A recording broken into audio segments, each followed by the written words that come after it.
सुन रहे हैं कहानी कलंक, जिसे लिखा है दिव्या भसीन कोचर ने, और इसे सुनाऊंगी मैं, यानी कि आपकी आरजे झलक।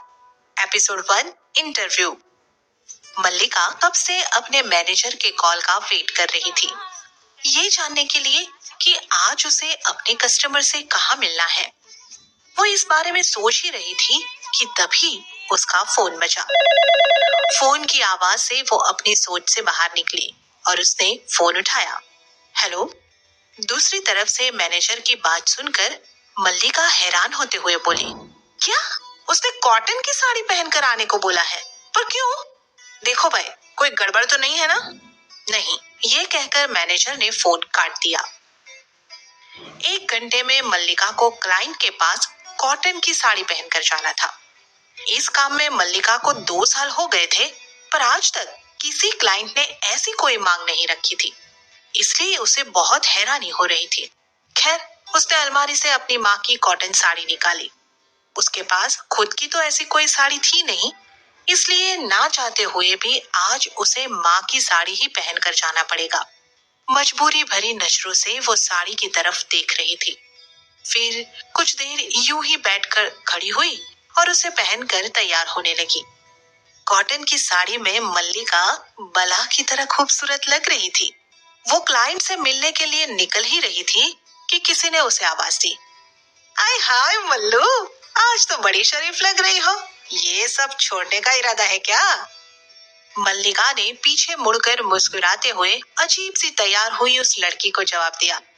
अरे नहीं यार चांदनी, कोई नया क्लाइंट है, उसी की डिमांड पूरी करने के लिए ये शराफत का नकाब ओढ़ना पड़ा। अच्छा, अब मैं चलती हूँ, सुबह मिलते हैं। इतना बोलकर मल्लिका वहां से चली गई। कुछ ही देर में वो मुंबई के एक बहुत बड़े 5 स्टार होटल मैजेस्टी के कमरा नंबर 506 के बाहर खड़ी, थोड़ा हिचकिचाती हुई अपनी साड़ी ठीक कर रही थी। और फिर उसने दरवाजे की घंटी बजाई। तुरंत ही अंदर से एक यंग लड़के ने दरवाजा खोला। मल्लिका उस लड़के की तरफ देखकर मन ही मन खुद से बोली, देखने में तो एकदम सीधा सा लगता है, फिर भी मुझे यहाँ बुलाया है। खैर, मुझे क्या, मुझे तो अपने काम से मतलब है। यही सब सोचते हुए वो उसे ऊपर से नीचे तक देख रही थी। तभी उस लड़के ने मल्लिका को अंदर आने के लिए कहा, प्लीज कम इन, और फिर सोफे पर बैठने का इशारा किया। मल्लिका आराम से एकदम सेक्सी वे में सोफे पर फैल कर बैठ गई। उसके बैठते ही उस लड़के ने उसे पानी के लिए भी पूछा। आपको पानी चाहिए? उसके बोलने के तरीके से साफ झलक रहा था कि वो बहुत नर्वस था। मल्लिका यह सुनकर थोड़ा और हैरान हो गई और उससे बोली, पहली बार इस धंधे में किसी आदमी ने मुझे सीधा कपड़े उतारने के लिए बोलने की बजाय पानी के लिए पूछा है। यह सुनकर लड़का थोड़ा और हिचकिचाने लगा। उसकी हिचकिचाहट देखते हुए मल्लिका ने उससे कहा, ए, देखो, मेरा टाइम है ना बहुत कीमती है। मेरे मैनेजर ने तुमसे 1 घंटे की बुकिंग की थी। आगे मुझे मेरे और क्लाइंट से भी मिलना है, तो टाइम खोटी मत करो और अपने कपड़े उतार। वैसे भी तुमने मुझे पता नहीं क्यों ये साड़ी पहन के बुलाया है। अब मुझे अगले कस्टमर के पास जाने से पहले वापस जाकर कपड़े भी बदलने पड़ेंगे। तो जिस काम के लिए बुलाया है ना, वो पूरा करो। मुझे अगले कस्टमर के पास भी जाना है। तभी मल्लिका को वहां एक कैमरा पड़ा नजर आया। कैमरे को देखते ही उसे बहुत अजीब लगा। उसने उस लड़के को घूर कर देखा। लड़का फिर से हिचकिचाते हुए बोला, आप मुझे गलत समझ रही है, मैं आपको समझाता हूँ। मैंने तो यहाँ आपको एक छोटे से इंटरव्यू के लिए बुलाया है, मुझे आपके साथ और कुछ नहीं करना। यह सुनते ही मल्लिका वहां से उठ गई। उसे बहुत गुस्सा आ रहा था। मुझे तो पहले से ही शक था कि कोई गड़बड़ है, वरना आज तक जिस धंधे में लोग लड़कियों को नंगा देखना चाहते हैं, वहां किसी ने मुझे साड़ी पहनकर बुलाया। देखो साहब, मैं बंद दरवाजे में नंगी जरूर होती हूँ, पर यहाँ तुम्हारे इस कैमरे के सामने मैं नंगी नहीं होने वाली। इतना बोलकर वो वहां से जाने लगी, पर उस लड़के ने उसे रोकते हुए कहा, देखिए, आप मुझे फिर से गलत समझ रही हैं। जैसा आप सोच रही है वैसा कुछ भी नहीं है। मुझे बस आपका थोड़ा ही समय चाहिए। मैं आपसे एक इंटरव्यू में कुछ सवाल पूछूंगा जिसके आपको जवाब देने हैं, जो मैं इस कैमरे में रिकॉर्ड करूंगा। बाद में इस इंटरव्यू को दुनिया के सामने एक आईने की तरह पेश करूंगा। मल्लिका उसकी बात को अनसुना कर गेट की तरफ बढ़ गई। वो लड़का पीछे से बोला, इस इंटरव्यू से आप जैसी ना जाने कितनी लड़कियों की मदद हो जाएगी। प्लीज रुक जाइए मैडम। मल्लिका के कदम वहीं रुक गए। वो पीछे घूमी और बोली, According to Narco National AIDS Control Only Organization, there are 6,37,500 sex workers in India. In human trafficking, India is on rank 1 in the world. From 2.5 crore of human trafficking case, 1.2 crore are from India only. Can you please stop your bullshit interview and help them? लड़का हैरानी से मल्लिका की तरफ देख रहा था। उसके चेहरे के हाव भाव भी बदल गए थे। मल्लिका मुस्कुराते हुए लौट आई और आकर सोफे पर बैठ गई। फिर उसने बोलना शुरू किया, क्या सोच रहे हो कि एक सेक्स वर्कर को बस अनपढ़ ही होना चाहिए? ये सुन वो लड़का हिचकिचाते हुए बोला, नहीं, मेरा मतलब आपकी क्वालिफिकेशन। मल्लिका ने उसकी बात बीच में ही काटी। तुम्हारा नाम क्या है? सूरज। सूरज, हमारे धंधे में कोई क्वालिफिकेशन नहीं पूछता। आज पहली बार मुझसे किसी ने मेरी क्वालिफिकेशन पूछी है। साइंस ग्रेजुएट हूँ, gold medalist, BSc biotech, MSc previous ही कर पाई। फाइनल की इजाजत नहीं मिली इस धंधे के कारण। सूरज की नजर एकटक मल्लिका के चेहरे पर थी। उसकी आंखें जैसे मल्लिका की कहानी को जानने के लिए उत्सुक थी। उसने हैरानी से पूछा, इतनी पढ़ी लिखी होकर भी? मल्लिका ने फिर उसकी बात काटी, इस धंधे में कैसे हूं? जब आदमी का आधा तन इस गंदे दलदल में फंस जाता है ना, तो वो शराफत के धरातल पर आकर जीने के बारे में सोच भी नहीं सकता। या यूं ही कह लीजिए कि फिर समाज उसे समाज का हिस्सा ही नहीं समझता।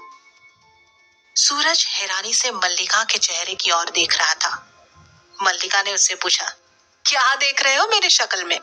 हमारे धंधे में हर शक्ल के पीछे एक नई कहानी मिलेगी, एक अलग, अनदेखी, अनजानी कहानी।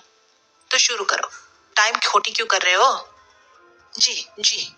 सूरज ने फिर से अपने आप को संभालते हुए अपना कैमरा सेट किया और बोला, मैं एक शॉर्ट स्टोरी डायरेक्टर हूँ। मैं अपनी कहानियों की सहायता से छिपी हुई जिंदगी की सच्चाइयों को दुनिया के सामने लाने की कोशिश करता हूँ।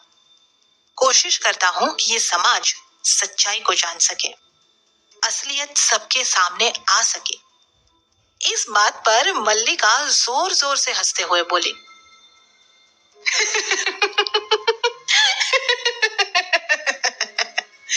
किस असलियत की बात कर रहे हो तुम? इन घिनौनी कहानियों के पीछे ये समाज ही तो जिम्मेदार है। तुम समाज को आईना दिखाना चाहते हो? तो ठीक है, शुरू करो, मैं तैयार हूं। अब मैं कैमरा ऑन कर रहा हूँ। आपका इंटरव्यू लूंगा और मैं पूरी कोशिश करूंगा कि आपका चेहरा दुनिया के सामने ना आए।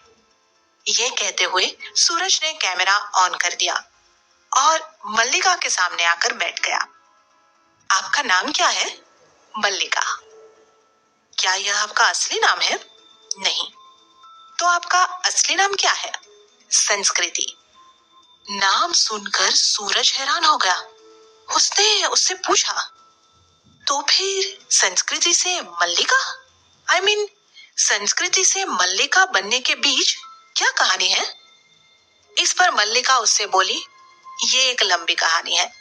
वैसे तो मैं अतीत के पन्नों को खोलना नहीं चाहती, लेकिन अगर मेरे इन पन्नों को खोल देने से कुछ लड़कियों को फायदा होता हो, तो मैं ये कहानी आप सभी के साथ जरूर शेयर करूंगी। तो क्या होगी संस्कृति के मल्लिका बनने के पीछे की कहानी? आखिर संस्कृति नाम की एक पढ़ी लिखी लड़की इस गंदगी में आई कैसे होगी?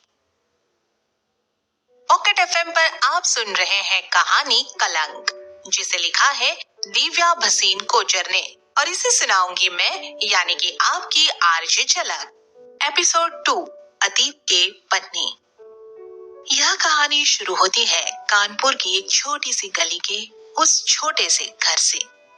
श्रीवास्तव साहब का घर। श्रीवास्तव साहब यानी कि मेरे पापा। गली में सब उन्हें प्रोफेसर साहब ही कहा करते थे। कॉलेज में मैथ्स के प्रोफेसर थे हमारे पापा। Very discipline and very strict.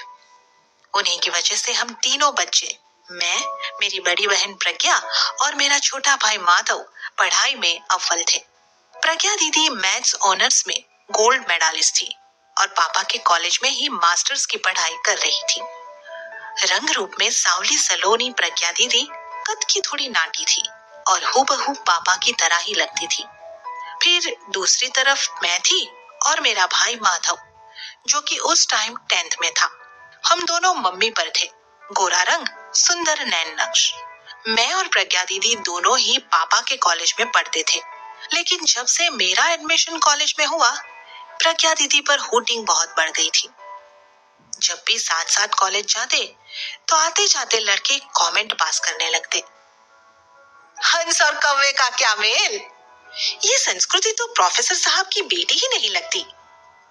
कभी कभी ये सब सुनकर मुझे दीदी के लिए बहुत बुरा लगता, मगर दीदी ने कभी इन चीजों पर ध्यान नहीं दिया। वह हमेशा मुझे बहुत प्यार करती और मेरे गुस्सा होने पर मुझे समझाती थी। अरे छोड़ ना तू, ये लोग तो बेवकूफ है, तू क्यों बुरा मानती है। पापा का प्यार भी प्रज्ञा दीदी से ज्यादा हमेशा मुझे ही मिला। धीरे धीरे वक्त गुजरता गया। प्रज्ञा दीदी की मास्टर कंप्लीट होने को थी और घर में उनके रिश्ते की बातें होने लगी। लेकिन दीदी तो शादी करने से पहले अपने पैरों पर खड़ी होना चाहती थी। वो यूजीसी नेट का पेपर देना चाहती थी। लेकिन पापा ने साफ साफ कह दिया, तुम मांगलिक हो, अभी से रिश्ते नहीं देखेंगे तो जाने कब बात बनेगी। अपनी तैयारी करते रहो, जब मौका आएगा तो पेपर भी दे देना। और भगवान जाने जहाँ शादी होगी वहाँ तुम्हें सर्विस करवाना भी चाहेंगे या नहीं। सब कुछ लड़की के हाथ में तो नहीं होता। पापा कुछ पुराने ख्यालों के थे। एक दिन उन्होंने अचानक बताया, कल लड़के वाले आने वाले हैं। लड़का इंजीनियर है और एमएनसी में जॉब भी कर रहा है दिल्ली में। अभी केवल उसकी तैयारी करो, यह सर्विस का ख्वाब देखना बंद करो। पापा तो ये कहकर चले गए, लेकिन प्रज्ञा दीदी उस दिन बहुत अपसेट थी। मैंने उनका दिल रखने के लिए उनको हंसाने की कोशिश करते हुए कहा, अरे दीदी, क्या पता इंजीनियर बाबू आपको खुद ही यूजीसी का फॉर्म भरवा दे। तुम परेशान क्यों होती हो, क्या पता आपकी तरक्की की राह दिल्ली से होकर जाती होगी तो। मेरी बात सुन प्रज्ञा दीदी खिलखिलाकर हंसने लगी। अगले दिन लड़के वाले घर आने वाले थे। उस दिन मेरी तो पूरी ड्यूटी मम्मी के साथ किचन में थी। पापा और माधव बाजार से सामान लाने में बिजी थे। लड़के वालों की पूरी खातिरदारी का इंतजाम किया गया। डिसाइडेड टाइम पर लड़के वाले घर पहुंचे। मैं उन्हें पानी देने के बाद हाथ में ट्रे उठाए हुए किचन में वापस आई और माँ से बोली, माँ, लड़का तो बहुत हैंडसम है। इस पर माँ ने मुझे डांटा, अरे धीरे बोल, बाहर आवाज चली जाएगी। सारा दिन चहकती फिरती है, कल तो तेरी भी बारी आने वाली है, अब तो कुछ सलीका सीख ले। माँ की बात सुनकर मैं थोड़ा सीरियस हो गई। अच्छा अब बताओ, चाय लेके जाऊं क्या। रहने दे तू, जा प्रज्ञा को देखकर आ, वो तैयार हुई या नहीं। माँ की बात सुनते ही मैं दौड़ती हुई सीढ़ियां चढ़ गई, बिना इसकी परवाह किए कि लड़की वाले वही लॉबी में बैठे हैं। माँ दबी आवाज में बोली, अरे धीरे जा। पापा जो सबके साथ बैठे हुए हैं, उन्होंने पर्दा सा डालते हुए लड़के वालों से कहा, हाँ, बहुत चंचल है मेरी छोटी बेटी संस्कृति। मैं जैसे ही कमरे में पहुंची, प्रज्ञा दीदी माँ की गुलाबी साड़ी पहनकर तैयार खड़ी थी।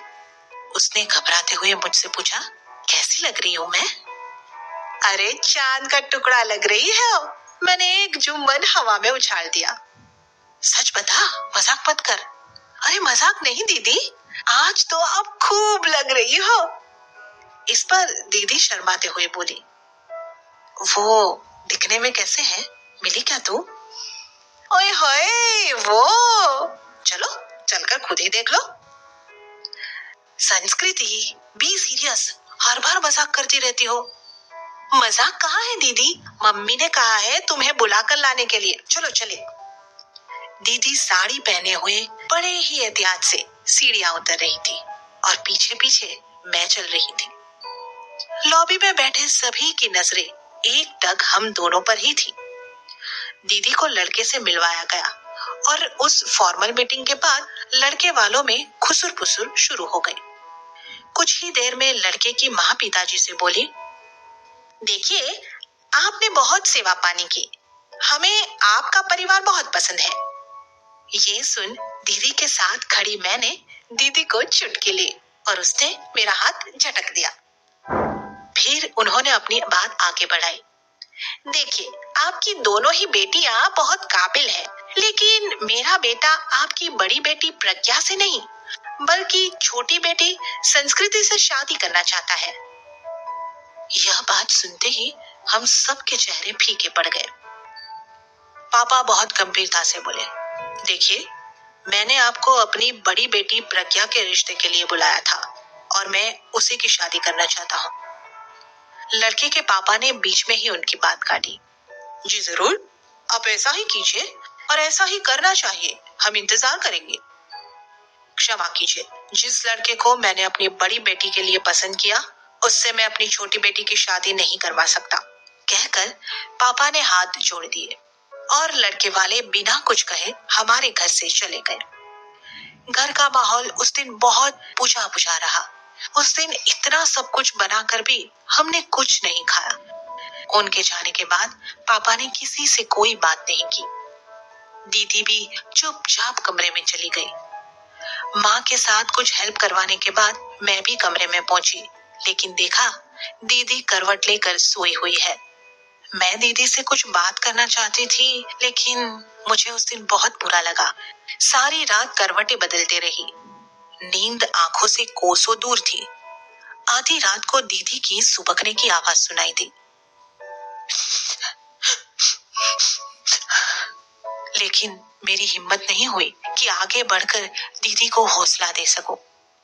उसके बाद तो हर हफ्ते लड़के वालों के आने का सिलसिला सा बन गया और जो भी आता कभी ना करके जाता तो कभी दीदी की बजाय मुझसे रिश्ते की बात करता। प्रज्ञा दीदी अब जुआन सी रहने लगी थी। पापा ने यह डिसाइड किया कि अब रिश्ते वाले आएंगे तो संस्कृति उस दिन किसी के सामने नहीं आएगी। इस बात के लिए दीदी हरगिज तैयार नहीं थी, क्योंकि वह चाहती थी कि जो भी उससे शादी करे वह उसे ही पसंद करके शादी करे। लेकिन पापा के आगे उसकी एक ना चली और लड़के वालों के आने वाले दिन मुझे सहेली के घर भेज दिया गया। लेकिन फिर भी वही हुआ जिसका डर था। हर किसी ने प्रज्ञा दीदी की सूरत को ही देखा, किसी ने भी उसकी सीरत पर ध्यान ही नहीं दिया। किसी ने जानना ही नहीं चाहा कि वह कितना इंटेलिजेंट थी। लड़का बेशक सुंदर ना हो, लेकिन हर किसी को एक सुंदर लड़की ही चाहिए आज। यह है हमारा समाज। मल्लिका की कहानी सुन सूरज बहुत बेचैन था। उसने उससे पूछा, फिर क्या हुआ? मल्लिका उसे आगे बताते हुए बोली, इस बार तो जैसे पापा ने तय ही कर लिया था कि रिश्ता करके ही छोड़ेंगे। 6 महीने बीत चुके थे लड़का देखते देखते। इस बार लखनऊ से जो रिश्ता आया उन्होंने बिना देखे ही हाँ कर दी। हम सब बहुत खुश थे। प्रज्ञा दीदी ने 1-2 बार पापा से